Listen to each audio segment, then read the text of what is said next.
উত্তেজনা বাড়াচ্ছে Iran Israel সংঘাত। বিশ্লেষকরা বলছেন, পূর্ণ মাত্রায় যুদ্ধ শুরু হলে এটি মধ্যপ্রাচ্য ছাপিয়ে ছড়িয়ে পড়বে গোটা বিশ্বে। বিশ্বের পরাশক্তিগুলো বিভক্ত হতে পারে দুই ভাগে। এর মধ্যে গুঞ্জন ছড়িয়েছে ইরানের পক্ষ নিয়ে ইসরায়েলের বিপক্ষে লড়বে পাকিস্তান। কিন্তু আদৌ কি এই যুদ্ধে জড়াবে পাকিস্তান? বিস্তারিত জানাচ্ছেন আরিফ হাসান। এক রক্তাক্ত উত্তেজনার নতুন প্রান্তে এসে দাঁড়িয়েছে মধ্যপ্রাচ্য। চলছে হামলা পাল্টা হামলা, বাড়ছে প্রাণহানি। গত 13 জুন শুরু হওয়া এই সংঘাত দিন যত যাচ্ছে রূপ নিচ্ছে বৃহৎ যুদ্ধে।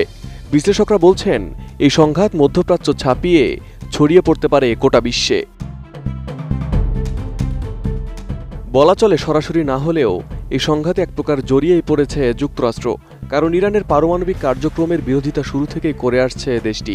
চলমান এই সংঘাত বন্ধে কার্যকরী কোনো পদক্ষেপ না নিয়ে বরং আর উস্কে দিচ্ছেন প্রেসিডেন্ট ডোনাল্ড ট্রাম্প। ইসরায়েলের পক্ষে দাঁড়িয়ে একের পর এক হুমকি দিয়ে যাচ্ছেন ইরানকে। RICL TMX, যুগের পর যুগ স্থাপনা থাকে মজবুত। এর আগে নিজের সামাজিক যোগাযোগ মাধ্যম ট্রুথ সোশ্যালে ডোনাল্ড ট্রাম্প ইরানের সর্বোচ্চ ধর্মীয় নেতা আয়াতুল্লাহ আলী খামেনিকে হুঁশিয়ারি দিয়ে লেখেন, আমরা ঠিকই জানি ইরানের সর্বোচ্চ ধর্মীয় নেতা আয়াতুল্লাহ আলী খামেনি কোথায় লুকিয়ে আছেন। ট্রাম্প লিখেছেন, তিনি সহজ লক্ষ্যবস্তু, কিন্তু সেখানে নিরাপদ। আমরা তাকে বের করে হত্যা করব না, অন্তত আপাতত নয়। তবে এবার সেই হুমকি যেন আরও বড় হতাহতের আশঙ্কা বাড়াচ্ছে। বুধবার বার্তা সংস্থা রয়টার্সের এক প্রতিবেদনে বলা হয়, ইরানকে নিঃশর্ত আত্মসমর্পণ করতে বলেছিলেন মার্কিন প্রেসিডেন্ট ডোনাল্ড ট্রাম্প। জবাবে আয়াতুল্লাহ আলী খামেনি কখনোই আত্মসমর্পণ না করার বার্তা দিয়েছেন। আর এই বার্তার প্রতিক্রিয়ায় খামেনিকে গুড লাক বলেছেন ট্রাম্প। এছাড়াও হুমকি দিয়ে ট্রাম্প বলেন, আমি হামলা করতে পারি, আবার নাও করতে পারি। কেউ জানে না আমি কি করব। অর্থাৎ ট্রাম্পের ভাষায়, ইরান আত্মসমর্পণ না করলে ইরানের ভাগ্যে খুব খারাপ কিছু ঘটাতে পারে যুক্তরাষ্ট্র।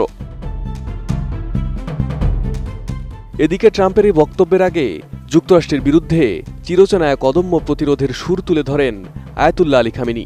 বলেন, এই জাতি কখনোই মাথা নত করবে না।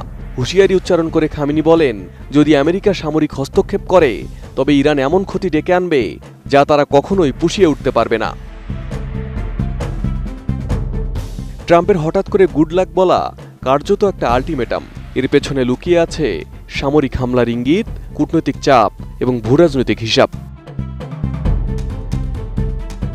সামরিক বিশ্লেষকদের মতে এটা 2003 সালের ইরাক যুদ্ধপূর্ব মার্কিন হুমকির মতোই শোনাচ্ছে, যেখানে ধ্বংসাত্মক অস্ত্রের অভিযোগ তুলে যুক্তরাষ্ট্র আগ্রাসনে নেমেছিল। ট্রাম্পের দাবি অনুযায়ী ইরান এখন ধ্বংসস্তূপে পরিণত, কিন্তু বাস্তবতা বলছে ইরান এখনও ধারাবাহিকভাবে ইসরায়েলের ভূখণ্ডে হামলা চালিয়ে যাচ্ছে। এমনকি তাদের ক্ষেপণাস্ত্র প্রতিরক্ষা ব্যবস্থাকেও চ্যালেঞ্জ করছে। তেহরান থেকে উঠে আসছে নতুন জেনারেশনের হাইপারসনিক এবং ক্রুজ ক্ষেপণাস্ত্রের আওয়াজ। এদিকে ইরান ইসরায়েল সংঘাতে ট্রাম্পের হুঁশিয়ারির মধ্যেই একের পর এক মার্কিন রণতরী ইরানের ভূখণ্ডের দিকে রওনা দিচ্ছে। সর্বশেষ যুক্তরাষ্ট্রের নৌবাহিনীর বিমানবাহী রণতরী USS জেরাল্ড আর ফোর্ড নেওয়া হচ্ছে ভূমধ্যসাগরে। এ নিয়ে 3টি রণতরী ইরানের কাছাকাছি নেওয়ার খবর পাওয়া যাচ্ছে। শঙ্কা করা হচ্ছে, যুদ্ধবিমান এবং এসব রণতরী নেওয়ার মাধ্যমে ইরানে আক্রমণের পরিকল্পনা করছে যুক্তরাষ্ট্র। Arif Hasan, ATN news.